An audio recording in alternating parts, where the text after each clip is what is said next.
Dobrý den, paní Adamové a pokračování z výřivky. A já jsem tady.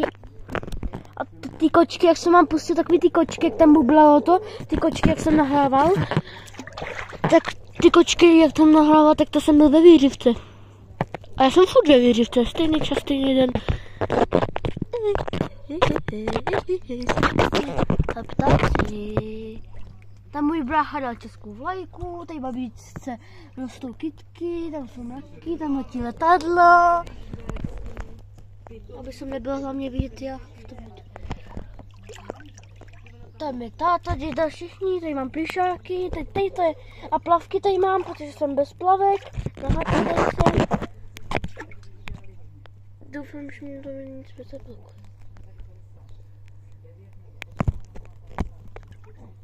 Plavky jsou tady.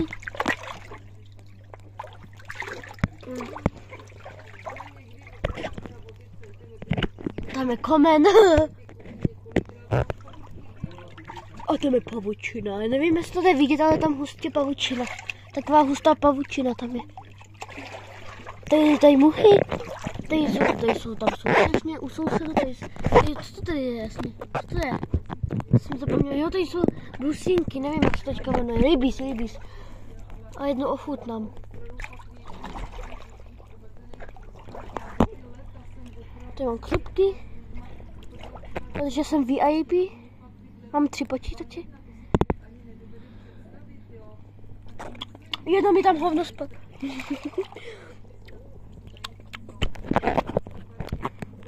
Kočka. Tam je to letadlo je extrémně hustý.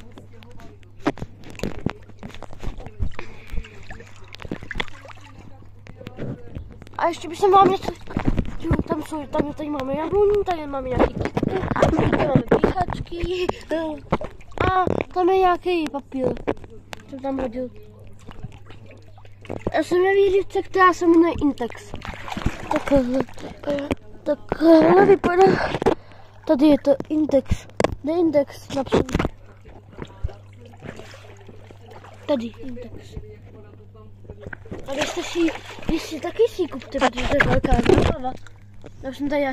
Já jsem tady hodně dlouho.